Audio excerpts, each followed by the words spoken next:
All right, welcome back to our channel. I am Josh O'Shea and I've got my business partner Shayla. We are the Alpine Peaks team here in Colorado. We're a real estate team and we are both natives to Colorado and experts here. So if you want to know more about renting and buying, stay tuned for this video.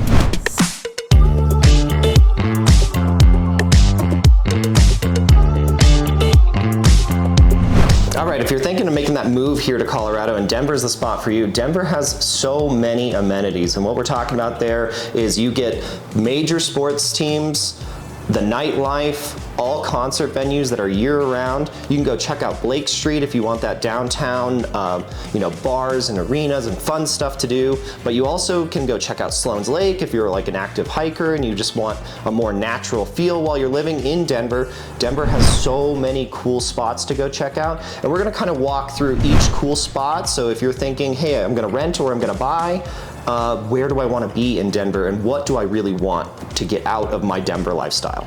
Plus, Denver's convenient location. You're 30 minutes away from the foothills of Colorado, and you're about 45 minutes away from, or under an hour from DIA, which is our major airport. So just the location of Denver puts you right in the hustle and bustle of Colorado, either way you go. So the convenience doesn't stop there in Denver. You have plenty of options of services, groceries, restaurants, all kinds of fun shopping, little mom and pop shops. And then there's also so many unique packed away neighborhoods in Denver. So you can have, really nice luxury apartments. Otherwise you could have beautiful Victorian homes from the 1890s. There's so many different areas in Denver that might suit your lifestyle a little better. And so you kind of want to pay attention to where you're going to be in Denver to make sure that if you're, I need a Trader Joe's within 10 minutes of my house, you kind of want to place yourself into these neighborhoods that suit your lifestyle. So let's kind of look at, maybe what other options there are in Denver for, I would say, conveniences. Yeah, definitely. I think the public transit, it definitely helps. Obviously, there's Uber, there's Lyft, and we have the scooters and the bikes that you're able to rent, but there's also the light rail, and you have RTD running all around Denver. So there is a lot of public transit. If you are looking to buy in Denver, but maybe you work on the edge of town, you're able to have a lot of options. If you're not willing to, wanting to buy a car or rent a garage space or anything like that. So there is a lot of public transportation in Denver. So, going back off of yours, Shayla, talking about public transit, it's not like the major cities, like New York or Chicago, but we do have great options. One thing that I do think Denver really does well on is our walkability. So there is so many great trails, hiking trails, even concrete paths that go through, the river areas and, around Chatfield Reservoir. So you could be farther out from town and bike into Denver really well. And I think that's a wonderful option. Our one negative is we do have, not the best weather year round. So summer times it's going to be really great to just ride your bike, get to work. Otherwise, we have great options on light rail and RTD, but we will also make a video specifically about downtown Denver neighborhoods, so you can check that video out later down here on the link, but this one we're going to talk about the pros and cons about renting or buying. So let's jump on into the pros of renting in Denver. So if you know you have a timeline that's under 2 years, that you're only going to be in Denver less than 2 years, I would say go with renting. Renting definitely has perks. You don't have to worry about, maintenance of the building. Your landlord should be taking care of that. So one thing that I think is a good pro is your flexibility of your lease. What I mean by that is you can either do, like a long-term lease, 1 year or more. So if you want to stay in Denver, you're going to be here for less than 2 years, I would look at just doing a 2-year lease at one spot so you don't have to worry about moving. But it gives you that flexibility knowing that if you need to break your lease and go somewhere else, you have those options. So I think renting is a good option if you're under 2 years here. Yeah, but there are some downsides to renting. The average renting price in Denver is anywhere between $30,000 to $4,000 a month. So some of the downsides of renting in Denver is that you don't really have the I guess the personalization you get when you buy a house, when you're making it yours. You're kind of limited on what you are able to do, as well as, you know, landlords are able to up your rent yearly or even a couple of months throughout the year. So being able to not have a stable, I guess, payment throughout the year is kind of a little bit of a downside. Plus being able to, you know, paying somebody else's mortgage while you're just renting. So you're not really getting any equity at that point. And also the landlords are able to sell kind of underneath you as well. So you're not able to just stay in that space for, you know, 2 years or more. You might just be in that place before a year before they say, hey, we're selling this place. Yeah. You'll have to look for somewhere else to live. And our numbers, we're talking about if you're renting a single family home here in Denver. So that's going to be an average of $3,000 to $4,000 a month. In some cases, we have been looking at, I mean, they have some rent prices for single family homes upwards of $12,000 to $15,000. So it definitely fluctuates on what your lifestyle needs and what you can get. So I think that could be, you know, a definite con is, you know, just like what Shayla's saying, you're not building any equity. You're not really gaining anything out of it other than you have a roof over your head, but it gives you flexibility. On the other hand, let's talk about the pros of buying a house. So pretty much, let's just say everything that Shayla and I just said that is negative about renting is a pro to buying. Yes! Come on! So buying a home in Denver is, unfortunately, it's not great on the average home price. So our average home price in Denver, Colorado is $640,000. And that is going to be for a 4-bedroom, 3-bath home. And the average year of that home is going to be, you know, right around 1964 to 69, is that's the age of the home. So just to get into what we call just a normal average median home in Denver is the home itself is over 60 years old. So that has a lot of, I would say, quirks. But you're building the equity. So I feel like that is a huge plus. We're seeing about an average of 8.4% appreciation per year in homes, doing nothing, just living in it. So that's a huge bonus if you think of it from an investment point of view. So another great pro about buying is that you have your own freedom to do what you like with your home. But the only thing that you have to worry about with that is just, you know, what zoning and permits are required per county that you're in, and then also the restrictions of your HOA.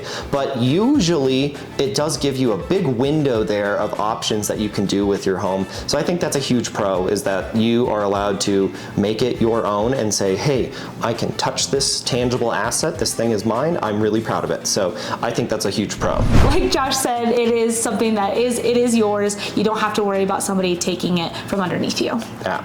I also think it gives you great stability. I think owning a home, you don't have to worry about the rent hikes that are going on in Denver, as well as just, you know, being able to know that you have a place for 2+ years, depending on how long you are staying in Denver, whether that's the rest of your life or even if it's from 2 to 5 years. You have that stability. It is yours. Like Josh said, this is your house. Okay, so let's talk about some cons about buying in Denver.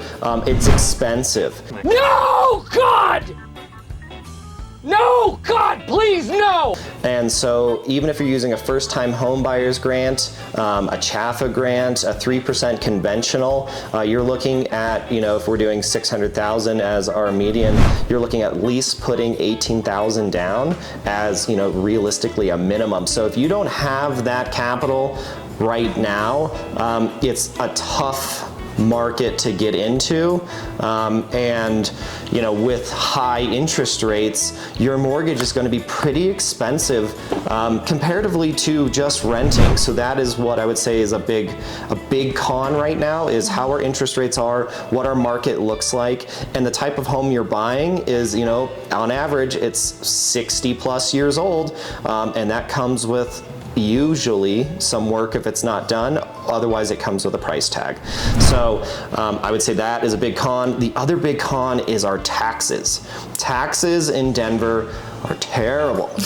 Comparatively to, nationwide, Colorado has very low property tax, but that is not really the case anymore. Property taxes over the last 2 years have risen about 300%. So that is quite a lot.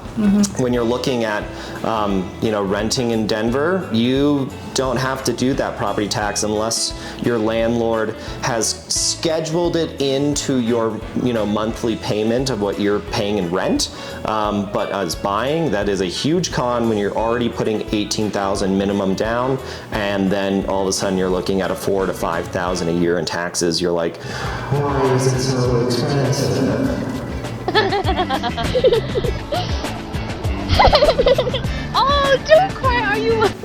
So whether you are looking to rent or buy in Denver, Denver has a lot to offer and a lot to cater to your needs and your lifestyle. But it's always up to you and your flexibility with your financial lifestyle and your lifestyle in general and what you are looking for. Yeah, so let's kind of recap on whether you should rent or buy. Buying is freedom of what you're allowed to do with your home. It gives you stability. You don't have to move every year. No prices are increasing on you. You're locked in your mortgage. The only thing that can change is your escrow account, whether your insurance and taxes go up, but that doesn't really drastically go up per year. And then the benefits of renting in Denver is full flexibility. You can change your lifestyle drastically by either going to a single family detached, an apartment, and a condo. You could be in a luxury apartments. You have so many options out here in Denver, is because it's a major city, so there's so many different areas that meet your lifestyle and flexibility. And we do recommend renting if it's less than 2 years. If you're not going to be here for the long haul, you will be paying more as a down payment and interest over those 2 years that you might not see that recoup after real estate fees and title fees after closing at the end. You might only break even, and that might not be the thing you want to do right now. So renting has its pros for sure. But then recapping on cons, buying's expensive. Denver's expensive. Colorado's expensive. Rent hikes. Rent con, they can go up. But rent is cheaper than buying currently here in Denver. All right, remember, make the right decision when you're coming out here towards Denver. Whether you think it's the right decision to rent, if it's under 2 years, I recommend. If you're looking to buy, make sure you're buying in the neighborhood that suits your needs, because it will be inconvenient with traffic. If you're further away than you wanted to be to the amenities, services, and your active, or I would say city lifestyle. Yeah, whatever lifestyle fits your hustle and bustle, you want to put yourself in the right neighborhood. So let's hand it off to Shayla here. All right, guys. Well, thanks for watching. I hope you found this video helpful. And if you did, give us a quick like. Also, don't forget to hit the subscribe button if you are looking to move to Denver and find these videos helpful. Yeah, and then make sure you hit that notification bell. Shayla and I make videos like this every other week, and we will make a video specifically for you. If there's something that you want to see, put it in the comment section down below. Shayla and I do read those, and we hope to see you all next time.